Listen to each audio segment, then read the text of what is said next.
The Vision of Aridæus by G.R.S. Mead. Preamble. The story of Aridæus is the most detailed and graphic vision of Hades preserved to us from classical antiquity, and exceeds in interest even Plato's story of and Cicero's dream of Scipio, not to speak of the less-known visions of Crates and of Zosimus. It brings to a striking conclusion the instructive treatise of Plutarch, the Greek title of which may be rendered On the Delay of the Deity in Punishing the Wicked, or On the Delay of Divine Justice. Plutarch of Coronea in Boeotia flourished in the last quarter of the 2nd century, 50–120 A.D. He was one of the most enlightened of the ancients, exceedingly well-versed in the details of the religious philosophies and the sciences of his day, and possessed of good critical abilities. He was also a man of wide religious experience, holding high office at Delphi in the service of Apollo, and also in connection with the Dionysiac rites, and had a profound knowledge of the inner grades of the Osiric mysteries. He was educated in Athens and Alexandria, and lectured at Rome.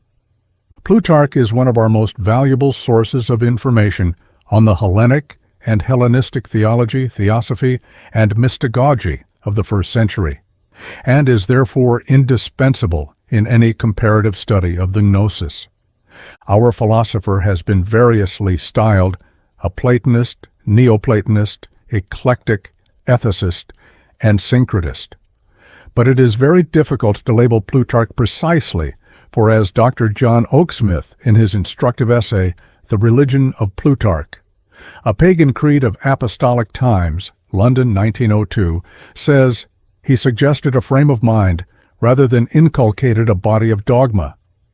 He was in some ways a very good specimen of what we ought to mean today by the term theosophist. Though there is not a single word in the whole of his voluminous writings to show that he was acquainted with Christianity, it has nevertheless been argued that he must have derived his ethics and monotheistic ideas from Christianity. And, curiously enough, Dr. Charles Super, in his Between Heathenism and Christianity, Chicago, 1889, selects the very treatise of Plutarch's which contains our vision, together with Seneca's concerning providence, to demonstrate the intimate points of contact between the religio-philosophy of the time and the new religion.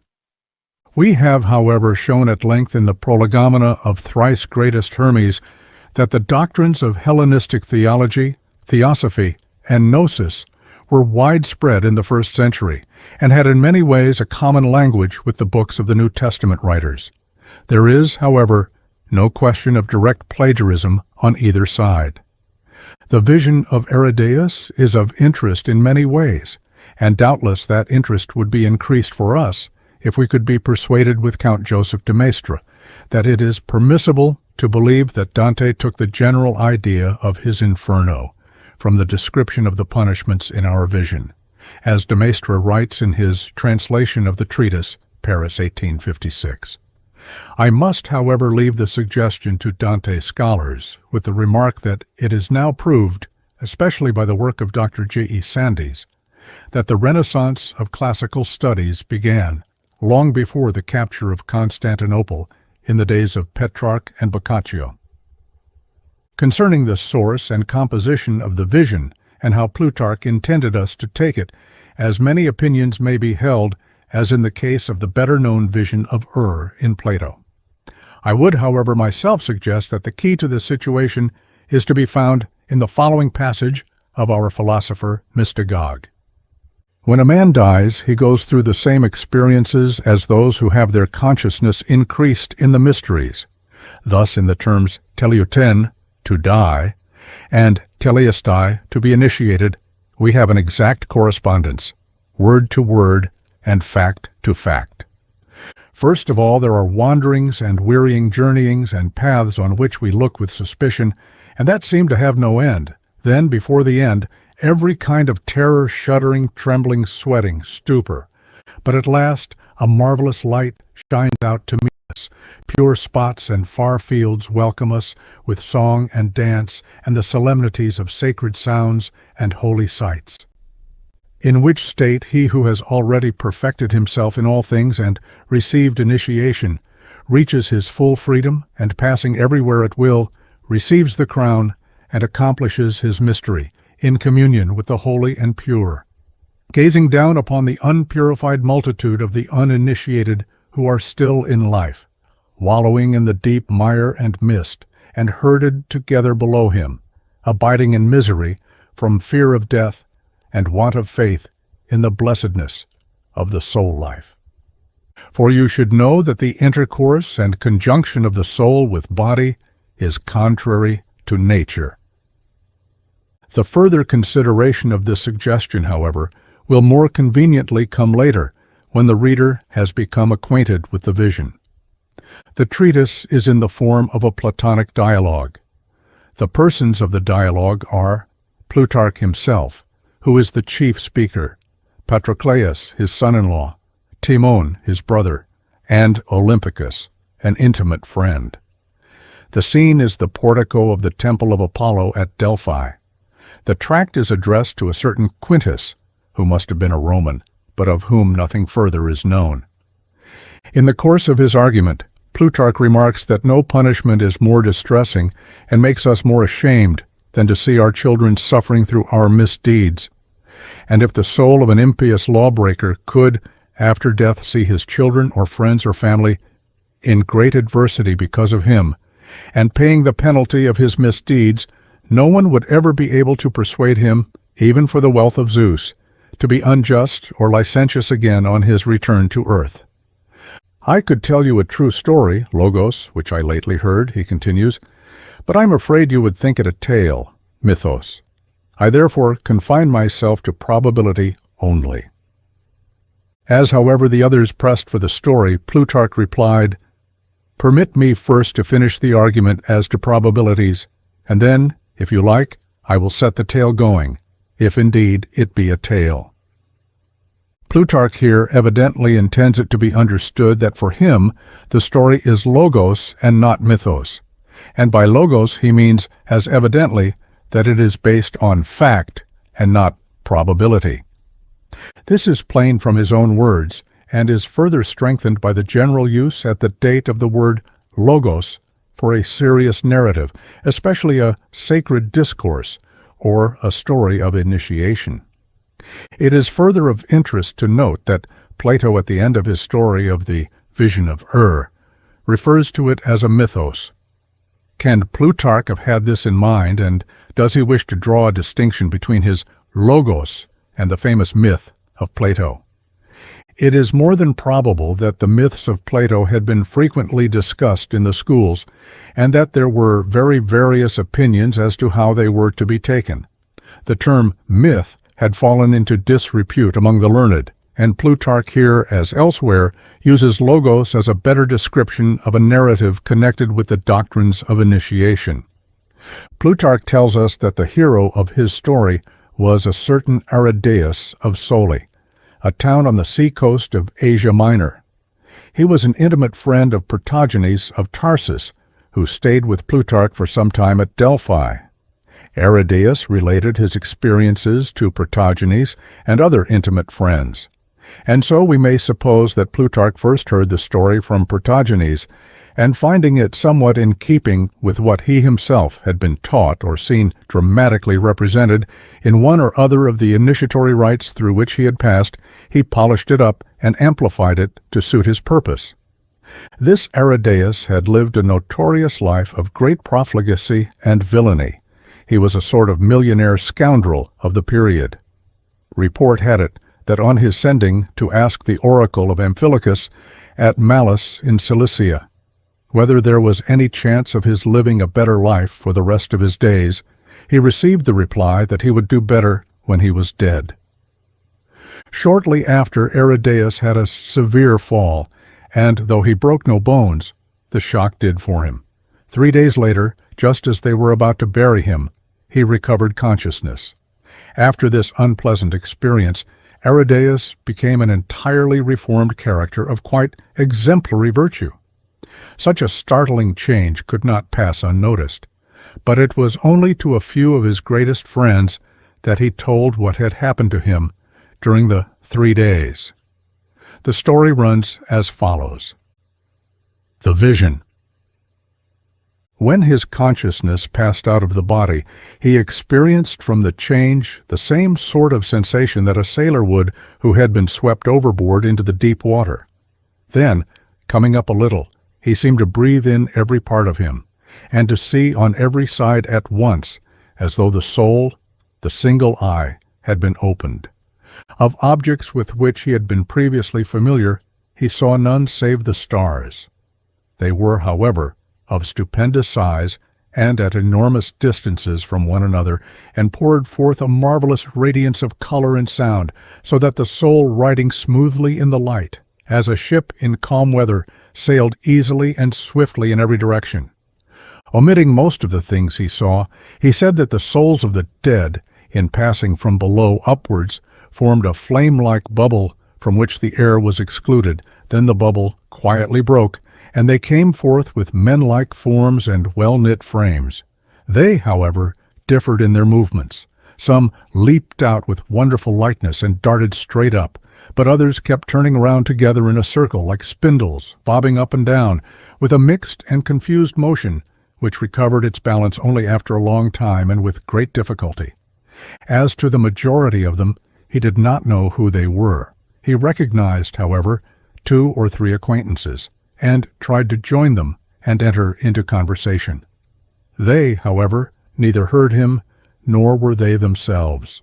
Demented and panic-stricken, avoiding every look and touch, they first turned round and round by themselves, then, falling in with many in the same condition, they huddled together, drifting about in every direction confusedly, with no object in view, and uttering meaningless shouts, like war cries, intermingled with wails and screams of fear.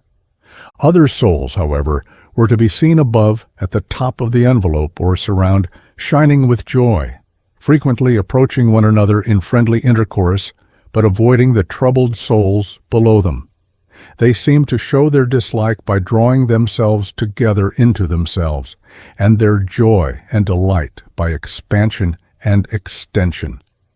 In that region, he said, he saw only one soul of a relative, though he was not quite sure about it, for his kinsman had died while he, ARIDAEUS, was still a boy.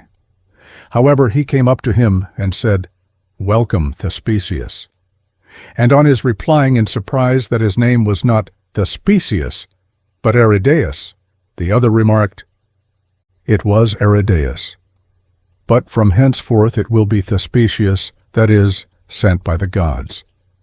For indeed thou art not dead, but by the will of the gods thou art come hither, with thy reason about thee, whilst thou hast left the rest of thy soul, as it were an anchor, in the body.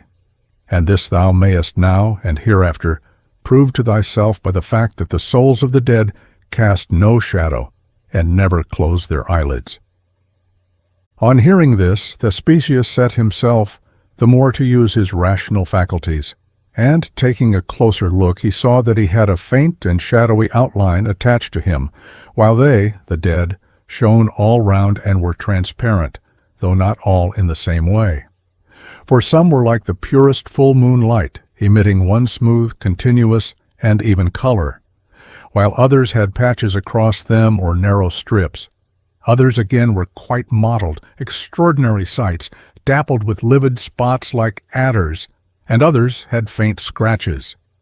Then Thespesius's kinsman, for there is nothing to prevent our calling souls by persons' names, pointed out everything, telling him that ARIDAEUS, daughter of Necessity and Zeus, had been set in highest heaven to administer retribution for all offenses, and no sinner was either great enough or small enough to escape her by force or avoid her vigilance. There are 3 kinds of punishment, he continued, each appropriate to one of the warders and executors of ARIDAEUS.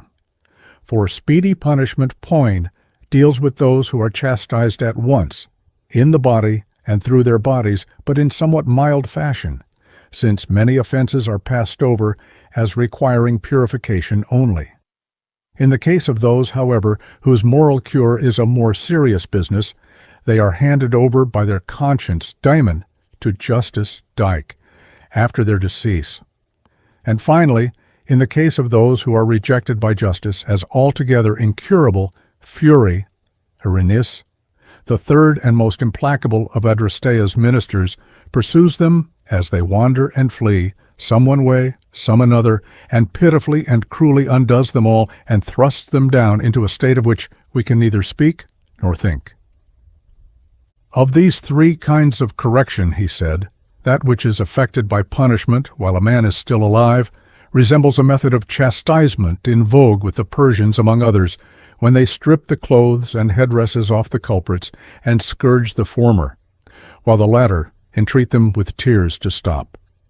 In like manner, punishments by means of loss of goods and bodily suffering do not really probe the disease sharply nor reach vice itself, but for the most part touch only the reputations and sensibilities of the culprits. Accordingly, whenever a man leaves that world for this unpunished and impure, justice grips him by the soul just as he is, naked, unable to put anything on, and so hide and cloak his villainy, but every bit of him in full view of everyone on all sides. And first of all he is shown to his good parents, if such they are, or to his ancestors, as an object of loathing and a disgrace to the family, whereas if his forebears are bad, he has to look on their punishments and they on his. And this continues for a long time, until he has exhausted every one of his evil tendencies in pain and toil, which in extent and intensity as much exceed all suffering in the body, as waking consciousness is more vivid than a dream, and the scars and marks of every one of their evil tendencies more or less remain on all of them. Observe, he continued, the colors of the souls of every shade and sort. That greasy brown-gray is the pigment of sordidness and selfishness. That blood-red inflamed shade is a sign of a savage and venomous nature. Wherever blue-gray is, from such a nature incontinence in pleasure is not easily eradicated. Innate malignity, with envy, causes that livid discoloration in the same way as cuttlefish eject their sepia. Now it is in earth life that the vice of the soul, being acted upon by the passions and reacting upon the body, produces these discolorations, while the purification and correction here have for their object the removal of these blemishes, so that the soul may become entirely ray-like, agoides, and of uniform color. As long as these colors are present, there are relapses into the passions accompanied with pulsings and throbbings, with some souls faint and soon suppressed, but with others vigorously intensified. Of these, some by dint of repeated correction at length recover their proper disposition and condition, others again by the strength of their intractability and their being nailed down to the love of pleasure are carried down to the bodies of beasts. The former, through weakness of reason and inertia of the contemplative principle, are carried down by the practical element to birth as men, while the latter, lacking an instrument for their unbridled lust, long to unite desires to enjoyment and bring these together by means of any body, for out of body there is only an imperfect shadow, and dream of pleasure without fulfillment. After these explanations he was conducted by his guide at great speed across an immense space, as it seemed, nevertheless easily and directly, as though supported by wings of light rays, until having arrived at a vast vortex extending downwards, he was abandoned by the power which supported him. He observed also that the same thing happened to the rest of the soul there, for checking their flight like birds and sinking down, they fluttered round the vortex in a circle, not daring to go straight through it. Inside it seemed to be decked, like Bacchic caves, with trees and verdure and every kind of foliage, while out of it there breathed a soft and gentle air, laden with marvelous sweet scents, making a blend like wine for topers, so that the souls feasting on the perfume were melted with delight in mutual embraces, while the whole place was wrapped in revelry and laughter and the spirit of sport and pleasure. Thespesius's guide told him that this was the way by which Dionysus ascended to the gods and afterwards took up Semele.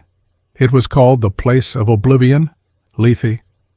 Therefore he would not suffer Thespesius to stay there, though he wished to do so, but forcibly dragged him away, explaining how that the rational element of the soul was melted and moistened by pleasure, while the irrational, and that which tends to body being thus moistened and made fleshly, awakens the memory of the body, and from this memory comes a yearning and desire which drag down the soul into generation, the soul being weighed down with moisture. Then Thespesius, after taking another journey as great as the former one, seemed to see in the distance a huge basin with streams flowing into it, one whiter than the foam of the sea or snow, another like the purple which the rainbow sends forth, while others were tinged with other colors, each at a distance having its own splendor. But when they came closer, the basin itself, the surroundings disappearing and the colors growing fainter, lost its varied coloring and retained only a white brilliance. And he saw three beings, daimons, seated together, forming a triangle one with the other, mixing the streams in definite proportions. Thespesius' soul guide thereupon informed him that Orpheus had advanced as far as this, when he went in search of the soul of his wife, but, through not remembering correctly, had spread an erroneous report that the oracle at Delphi was shared by Apollo and Night, whereas Apollo had nothing to do with Night. But that which you see, he said, is the common oracle of Night and Selene, which eventuates nowhere on the earth in one particular seat, but meanders in every direction, manwards in visions and images. It is from this that dreams, after being mixed, as you see, spread abroad a mixture of the simple and true with the complex and fallacious. As for the oracle of Apollo, he continued, you have not seen it, nor will you be able to do so, for the stern cable of your soul does not give or slacken further upwards, but drags it down through being made fast to the body.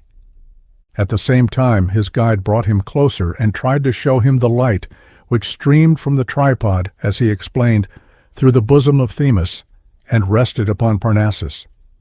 But though he longed to see, he could not because of the dazzling nature of the light. As he passed, however, he caught a woman's high voice in rhythmic verse prophesying, among other things, apparently, the time of his own death.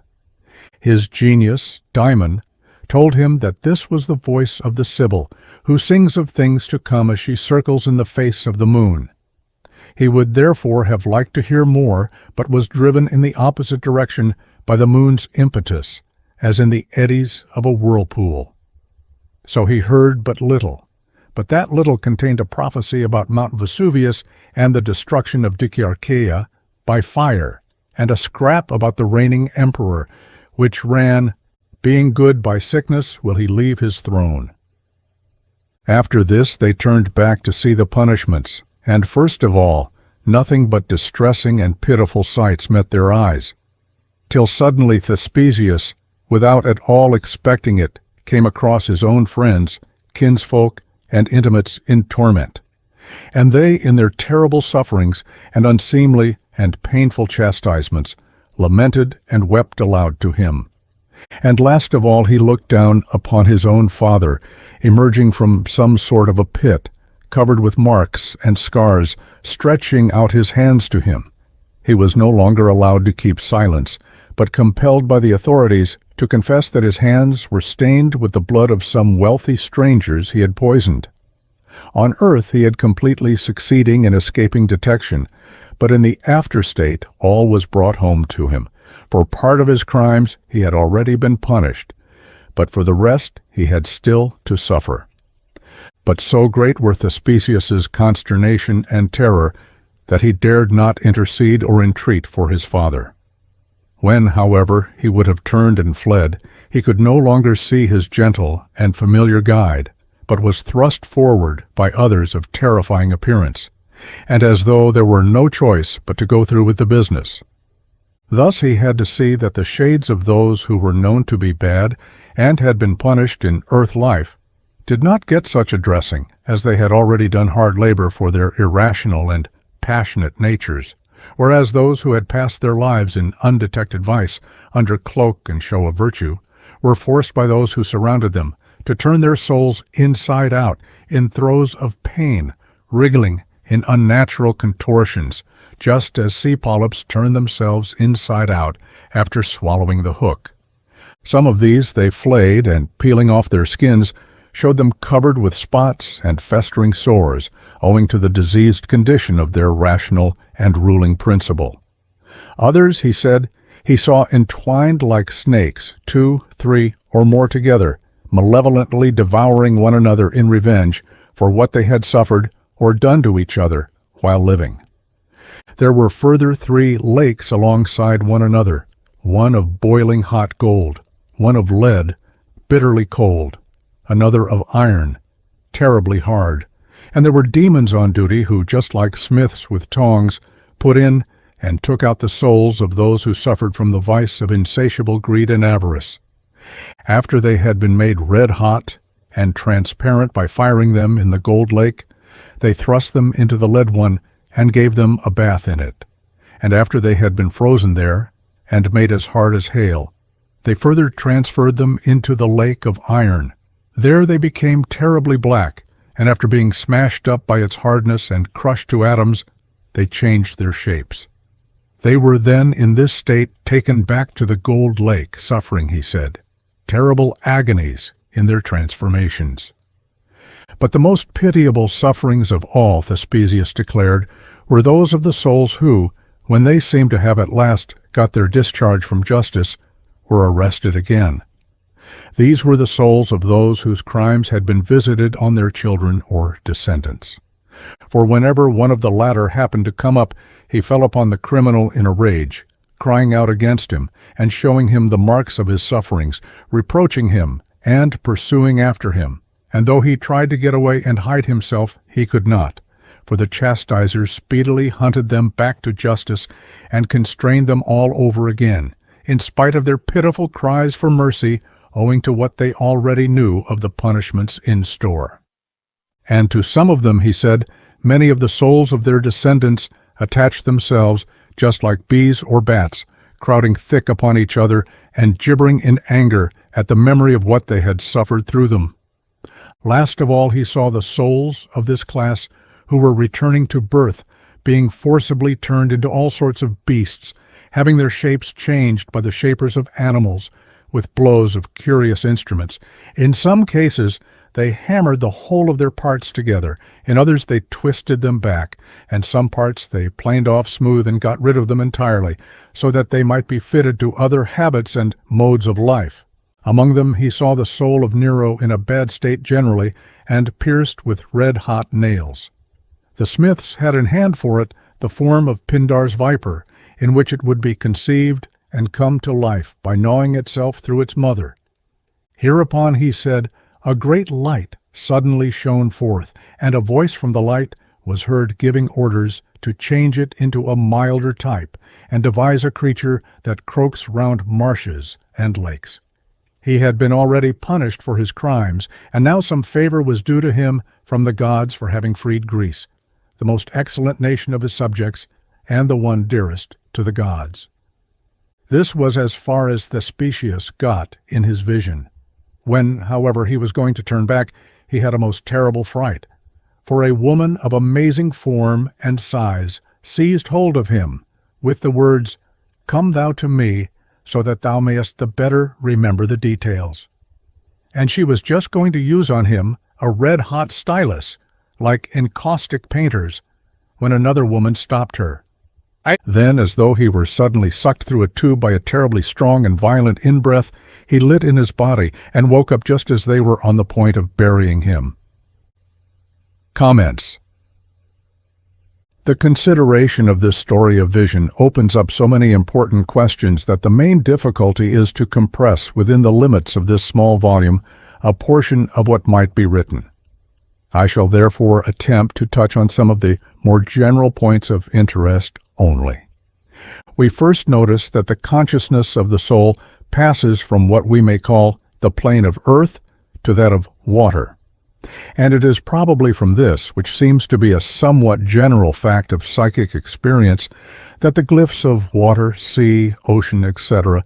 have been adopted so widely as symbolic of subtle matter. In this state, souls may be said to sail about, because apparently there is no motion of limbs. Their astral vehicle is conveyed by the current. They sail about on sound or light waves, perceiving no ordinary physical mind forms, but stars, certain magnitudes, or perhaps nodes where certain greater currents meet.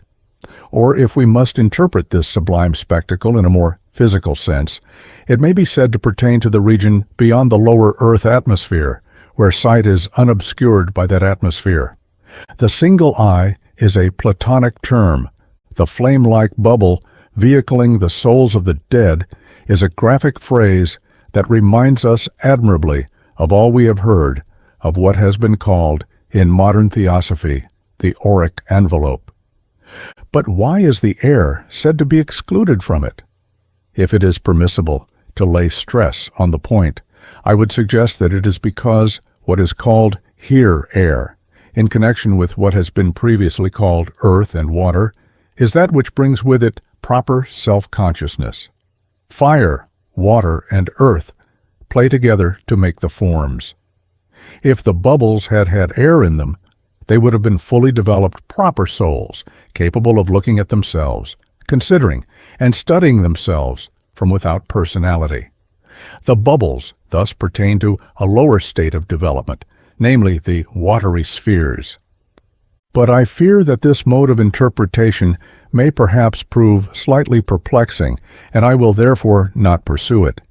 It need only be added, to complete the idea for those who choose to follow it up for themselves, that it might be said that everyone at death delivers over something and then reappears in his own true inner form. Those who darted straight up to the higher air would thus be those who were able to retain with themselves something outside personality. Air, in this sense, would be outside personality, and we need something within ourselves to correspond, to attract us up to these more transcendent states of consciousness. To keep more closely to our text, the vision here seems to describe in graphic fashion the difference between souls that are balanced and souls that are unbalanced. The former pass to a state of calm, if not of equilibrium, and the latter remain in the swirling currents of the lower emotional nature, the currents or streams in the great emotional sea, on the waves of which they drift rather than sail. Its state is determined by whether the soul's consciousness is centered in a properly built formal or completely human mind, or in an embryonic or animal human mind. In Greek terms, these states or habitats are called Elysium and Hades, or if we please, the higher and lower Hades, or invisible. The state of the less developed souls is well depicted by our vision, for numerous seers in our own day agree in stating that many of those who die are either in great fear, owing to the soul-paralyzing doctrine of an eternal hell, or are all distraught at the strange and unexpected nature of their surroundings, being aware of neither where they are nor what is expected of them. Our seer tried to talk to them, but they avoided him. This is apparently more or less true at all times and in all places under such circumstances, for ARIDAEUS, being still alive, and being under special favor, or the will of the gods, had his consciousness outturned, whilst theirs was inturned. And in general it may be said that people who are selfish and live centered on themselves will never pay attention when higher intelligences speak to them.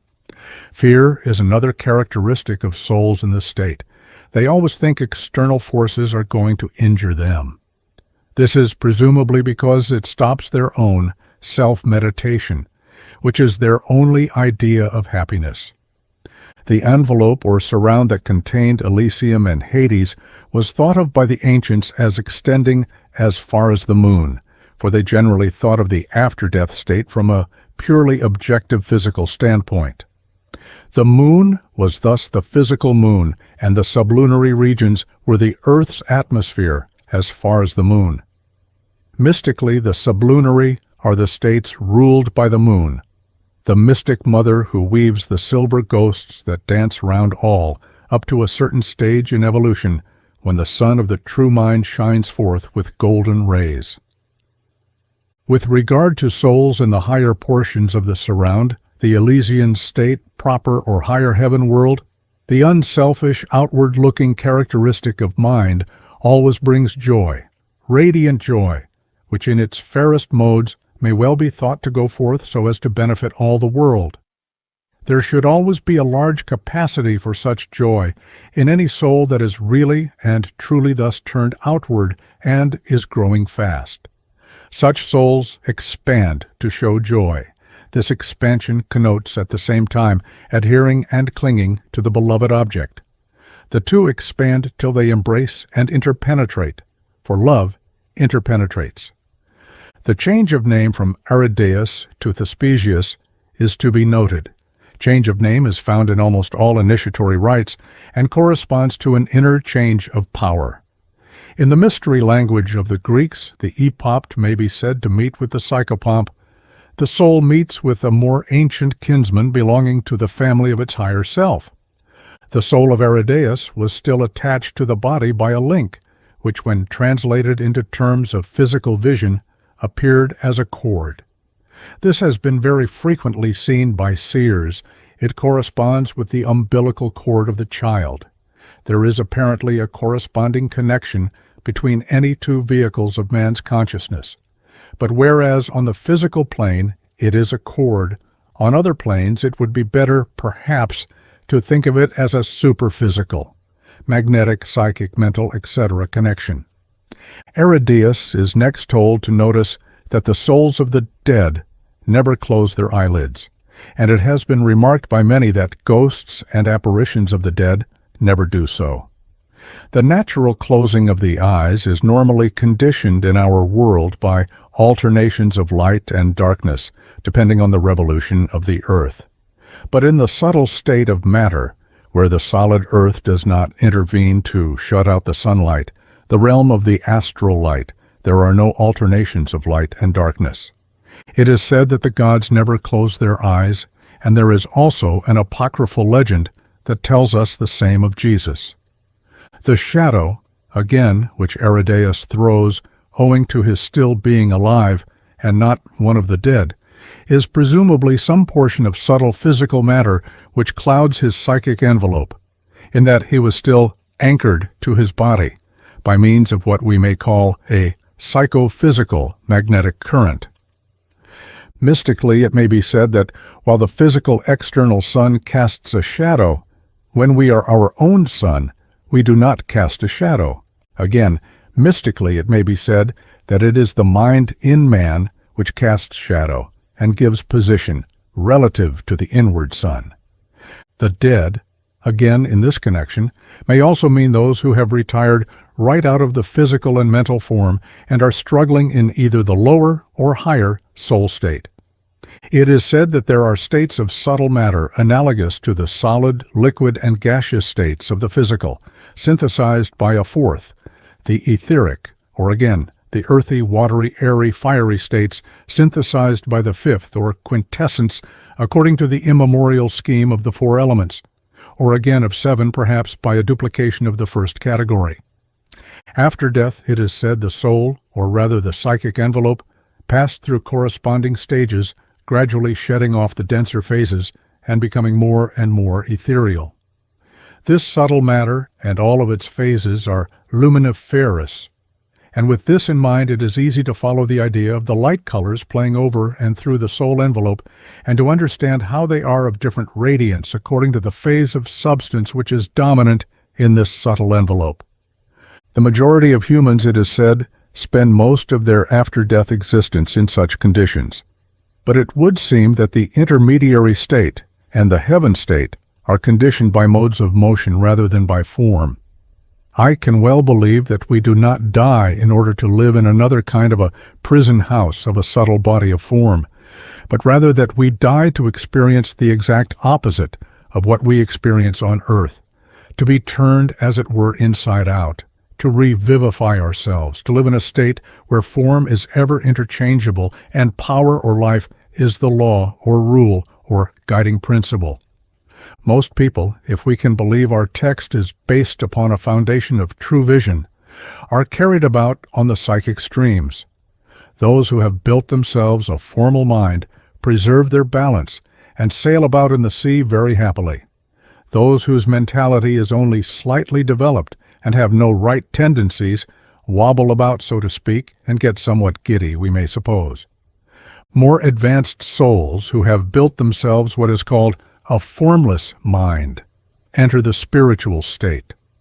We cannot, I believe, get there without a formless mind, for we must have some mind there for experience, for it is by mind that the psychic is changed to the spiritual state. It is mind in its widest sense that mystically alters for the individual the direction of the ceaseless, ever-flowing psychic into the self-centralization and all directions of the spiritual. Perhaps some may object to this use of the term psychic and spiritual, but I am using them here in their Gnostic meanings. The term formless mind is obscure.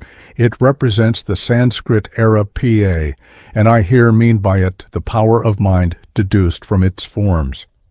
This mind would spiritually cast no shadow.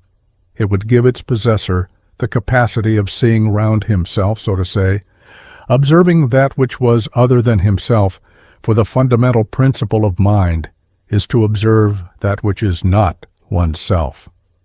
Those among the dead who possess it, it is easy to believe, can converse and learn and come back, according to the doctrine of reincarnation, far wiser than those who spend their time encased in selfishness and unable to respond to external contacts, except those that happen exactly to match their own, when of course they can hardly be said to be external.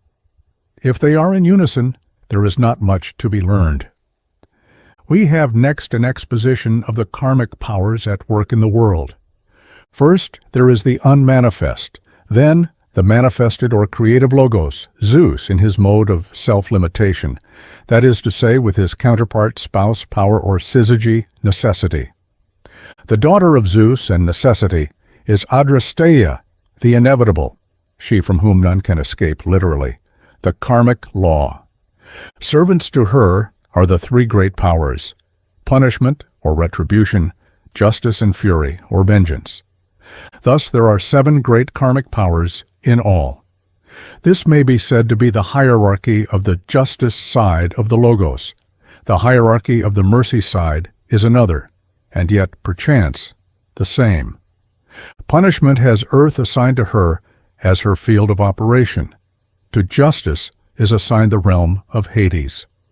Mystically, this justice may be well thought of as the pure light of conscience, so beautifully named the Virgin of Light, the Judge, in Magian, Gnostic, and Manichaean tradition. The Virgin of Light is, I believe, that pure state which gives birth to really unbiased understanding. It may be said to be man's higher, unbiased, impersonal mind shining into his lower mind. The idea of justice, purity, and virginity are here all intimately connected. Vengeance, the third of ARIDAEUS' ministers, thrusts the incorrigible down into a state of which we can neither speak nor think, says our seer's guide. For such speech or thought presumably would bring its pictures up before the sight of the single eye. This is evidently the state which the Greeks called Tartarus, Tartar, doubtless a loan word from some other and perhaps more ancient tongue, a double possessed of a mystic root meaning for those skilled in the most primitive of all languages, which the Greeks called onomatopoeia. It corresponds, though very imperfectly, with the Avicii of the Brahmins and Buddhists. The word Avicii is said to mean waveless. In its extreme sense, it is the final state into which the irredeemably evil and spiritual wickedness are thrust, until the end of a world period. It is called waveless, presumably, because it is a state of complete isolation, and is referred to frequently in the Pistis Sophia, a Christian Gnostic document with an Egyptian background. The torments of this Tartarus are set forth graphically later on in our text. With regard to the corrections in Hades or the invisible, I would suggest that the inner side of the matter, whatever the outward appearance may be to the seer, is that we live over again all our evil and good deeds, but now with knowledge and understanding. Realization makes us understand the justice of punishment and reward. We go through the whole thing ourselves, working it out in immediate experience. The light of our own higher consciousness casts our imperfections into deeper shadow.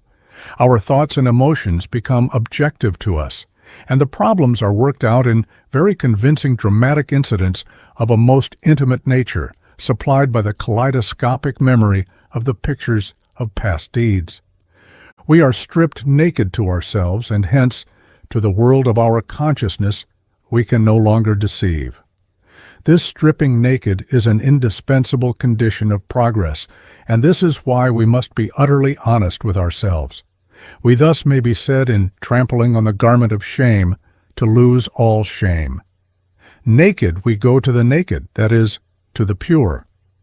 It is next to be remembered that in all folk conceptions of after-death states, and the relation of the living to the dead, the blood bond is the bond. This is, I think, at the bottom of all ancestor worship. It is the idea of the group soul, tribe, and family. The root contract is along the line of blood, that is, the kinship of the animal-human soul. ARIDAEUS thus naturally meets with his ancestors. The scheme of the colors of the souls most probably pertained to the mystery doctrine, or esoteric teaching, which was at that date so widely in the Hellenistic world.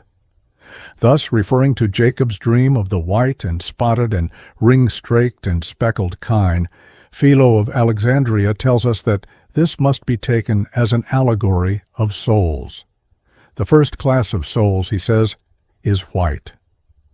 The meaning is that when the soul receives the divine seed of the Logos, the firstborn births are spotlessly white, like unto the light of utmost purity, to radiance of the greatest brilliance, as though it were the shadowless ray of the sun's beams from the cloudless sky at noon. I might also suggest an analogy from the markings of birds' eggs, the thought birds that issue from such soul eggs being of different classes. I need hardly add for most of my readers that the colors of the souls and their meanings given in our text agree very closely with the scheme of colors published in a number of modern theosophical works.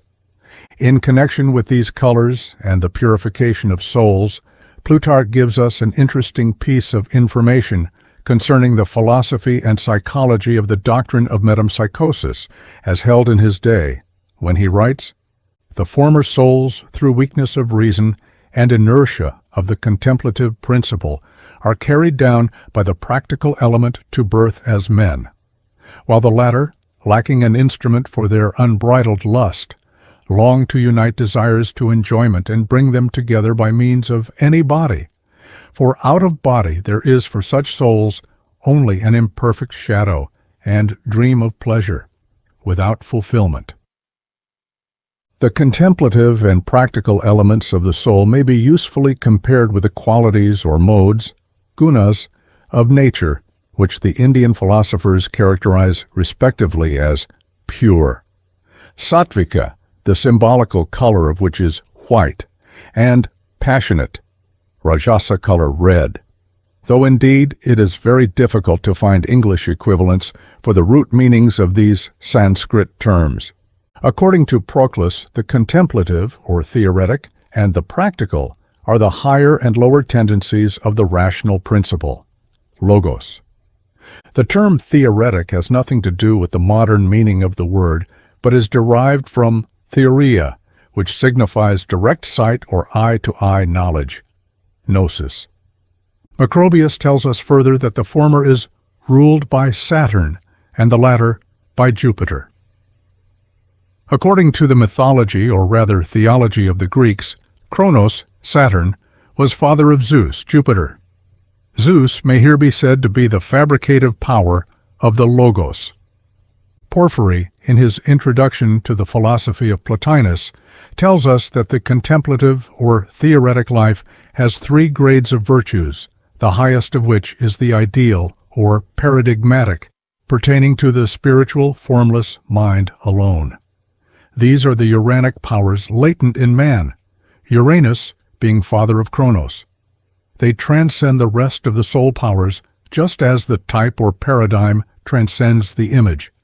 For the spiritual mind contacts at once and the same time all the essences which are the types of lower things. The most intractable class of souls are centered in the animal nature. They are dominated by that mode, guna, which the Indian philosophers call dark, tamasa color black, and the description of their most characteristic tendency is corroborated by many seers today.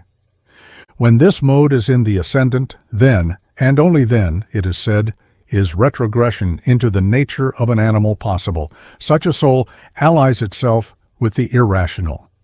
The theory of reincarnation into animals is treated at some length in my volumes on Thrice Greatest Hermes, and it is only necessary here, in order to safeguard the philosophical view of the matter, to quote from Proclus. But the true reason asserts that though the human soul may be degraded to brutes, it is only to brutes that possess the life suited to such purpose, while the degraded soul is as it were vehicled in this life, not body, and bound to it sympathetically. Our story next introduces us to a change of scene, a vision of the descent into Genesis, the vortex that carries the souls down to physical birth. What the meaning of the Bacchic caves may be, I am not able precisely to say. One commentator tells us that there were in Naxos and on Parnassus and elsewhere caves dedicated to Bacchus, that is, to mirth and jollity, and that the mouths of these caves were, of course, decked with all of verdure and bloom that could make them charming and attractive. This may be so, but I am more inclined to think that Plutarch, who was an initiated Dionysian, is comparing the vision with the scenic setting of the mystery rites. However this may be, others have described something very similar concerning this mystery, and that of the basin later on, as the following picture of what the writer calls the mart of the souls may testify. He looked down, and behold, a whirlpool swirled and swept unceasingly before him, the brim of which was stained as though with dyes. Above his head hung a mighty upturned chalice, from whose lip drained a measure as of honey. And it seemed to the man that drop by drop fell into the swirl of the pool, and laid itself along the brim. The man saw the thin, pale flame shapes gather round the margin of the pool. Behind them crept strange mists and pallid shadows, shapeless, yet holding potential forms, forms of ripples, of waves, of the strange clouds that lie about the sky at sunset, of all things unearthly, yet which mimic earth. And the shapeless shadows, too, crept down to the lip of the pool. As they reached the edge where the dyed waters leapt, flame and shadow fused and melted into one, and stood a moment fully formed upon the brink. And the man saw through and through each soul as it stood in its winding sheet of mist. Behind, beyond, and through the colors of the vesture, running from the honeyed chalice and the dyed waves, up through the shadows round the separate white flames, the man saw past and future linked in the present, the individual life manifest from that which is called its beginning to that which men call the end. So that to him, for the moment, as to each soul, all hearts were opened, and from him no secrets were hid. And he saw this knowledge burning in the flame of each. Then the shadow flames circled round the pool, as though in a mystic dance, and the sound of them, as they drifted by, was as the music of a spell. Deeper hues swept from the brim of the pool to the edges of the shadows, and thicker and ever thicker fell the drops of honey from the chalice over them. The shadows took shape and color before the man, standing for a moment men like himself, and yet unlike. For they stood as men may stand on Judgment Day, victim and priest, judge and sinner, one and the same, each himself, yet each but part of the rest, judging the earth in himself, and himself in the earth. Then the colors thickened, each hue losing its poignant individuality, merging each in each. And as the colors blurred, so grew the forms more dense. And as the density increased, so did each shadow, erstwhile vast, diminish, drawing to its center, till it seemed to the man that he looked but on a swarm of bees circling round the rims of one gigantic honey pool. The dyed brim seemed to throw out flowers, great petaled blossoms of amber and orange and scarlet and sapphire, reaching from edge to edge of the whirling water. There was the taste and taint of honey in the air. But to return to the text of our vision, if this mystery be the way down, equally is it the way up.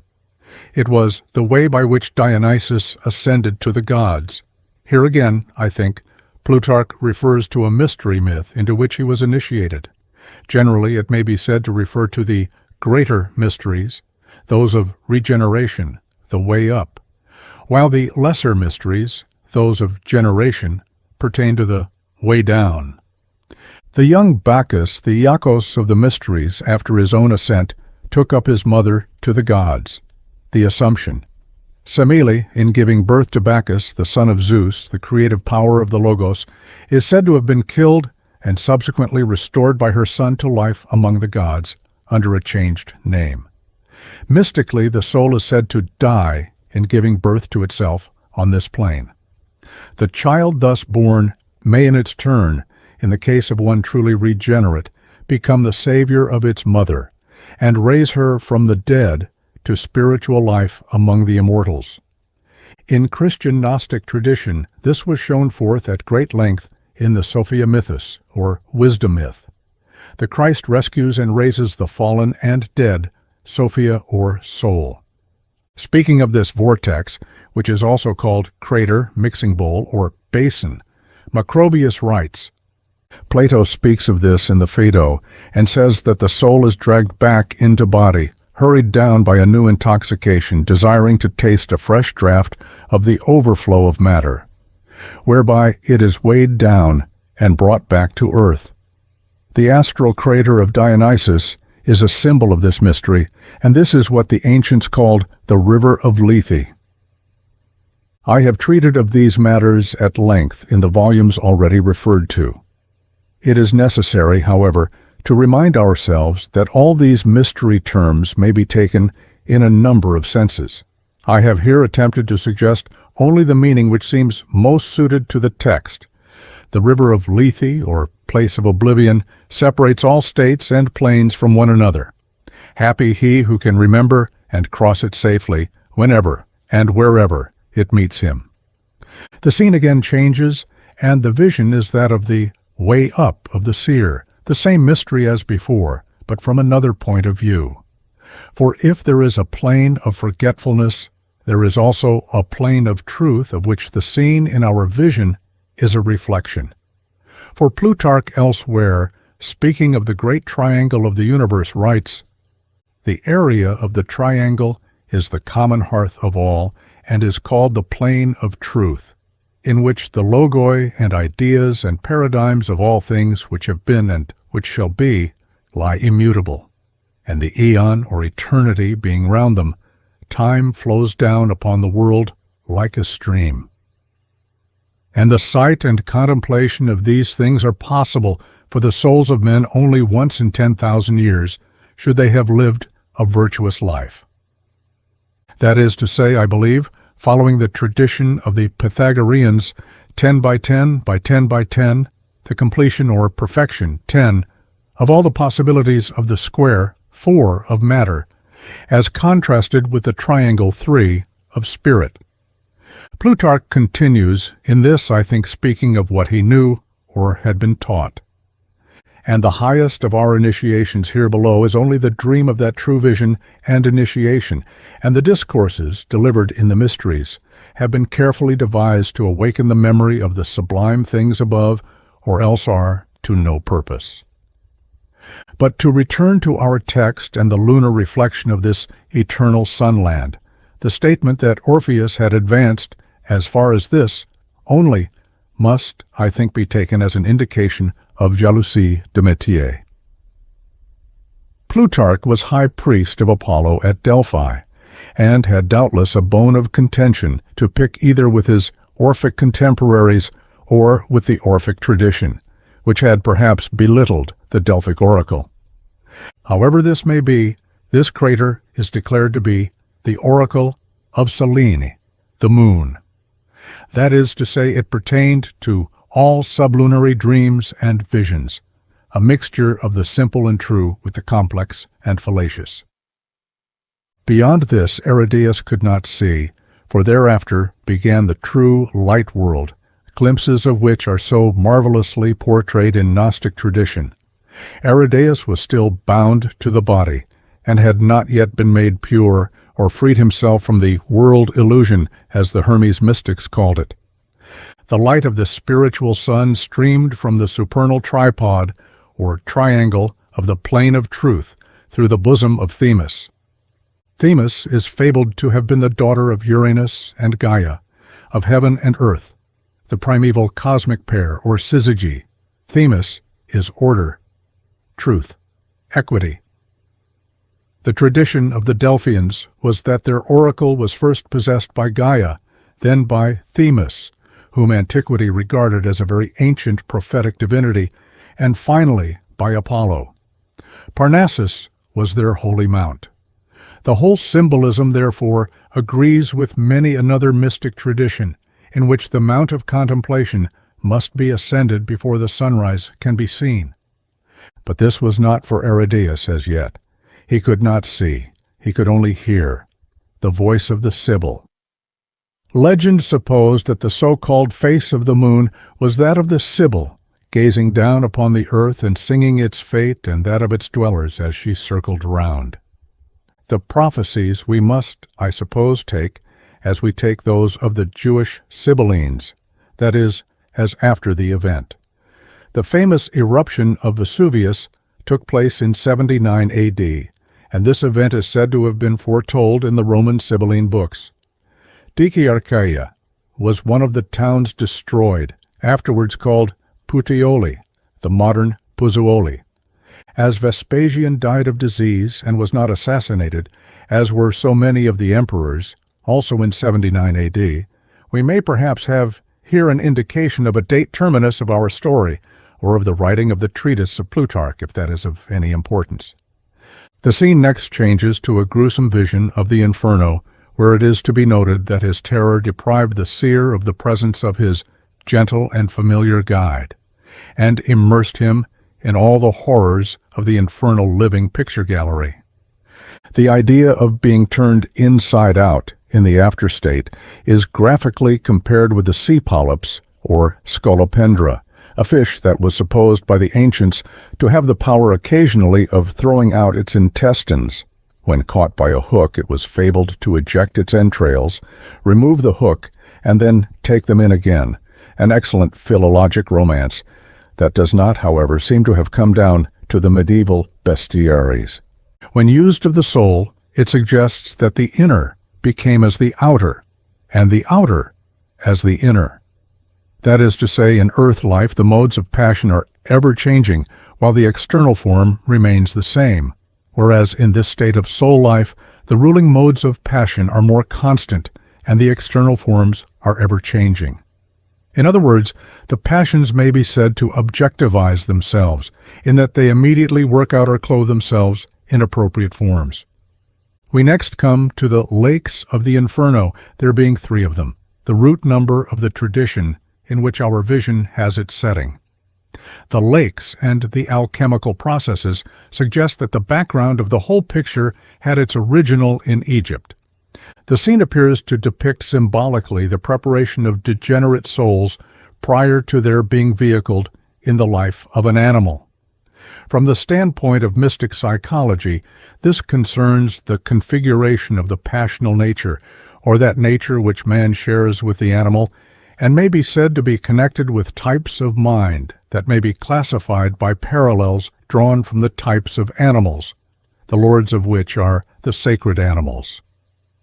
The allusion to Nero is, of course, topical, and again affords an indication of date. What Pindar's viper or a Pindaric viper may mean is hard to say. It is most natural to suppose that we have here reference to some famous comparison of the great poets, and that the ode which contained it is now lost. It refers, of course, to Nero's guilt of matricide. while the creature that croaks is a humorous allusion to the emperor's vanity and his appearing in the theater as a singer. It is, however, not true that Nero freed Greece. He freed the province of Achaia only from taxes. Who the woman of amazing form and size may be, I cannot divine, unless she be Memory, the counterpart of the scribe of the gods. Encaustic painters, as they were called, burnt in the colors with a heated rod or stylus. ARIDAEUS returned to his body by way of a vortex, even as he went forth in the manner of a bubble. In conclusion, I would suggest that the story of the experiences of ARIDAEUS is either a literary subterfuge for describing part of the instruction in certain mysteries, or the vision in popular story form was considered so true a description of what was thought to be the nature of the invisible world and the after-death conditions of the soul, that it required little alteration to make it useful for that purpose. It is further interesting to notice that one of the characters in Plato's Vision of is called Aridæus, while in Plutarch the main personage is called ARIDAEUS. The transposition of a single letter is so slight as to make the names practically identical, and the subject matter is so similar that one is inclined to think there must be some connection between these two famous visions. Moreover, ARIDAEUS is said to have been a native of Soli in Cilicia, just as is said to have been a Pamphylian. The tradition of both stories would then seem to have been derived from Asia Minor, and the origin of them may be hidden in the syncretism of that land, where West and East were forever meeting. Our story would thus seem to be intended to give the reader an idea of the impression made on the mind of one whom Plutarch would have us consider one of the uninitiated by the vision of Hades or of the invisible world as far as the moon. Sopater of Apamea also tells us the story of a young man who had seen the mysteries in a dream and had to be initiated afterwards. We are told that ARIDAEUS returned to his body before undergoing some process whereby he might the better remember the details. What he remembered, therefore, is confused, clothed in the language and symbols of the mythologic recitals with which he was acquainted. Had ARIDAEUS been really initiated, he would probably not have been represented as requiring a guide, and would have remembered everything clearly without the cloaking of images reflected from physical forms, and of scenery created by the recitals of popular religion, or the dramatic setting of formal mystery rites. End.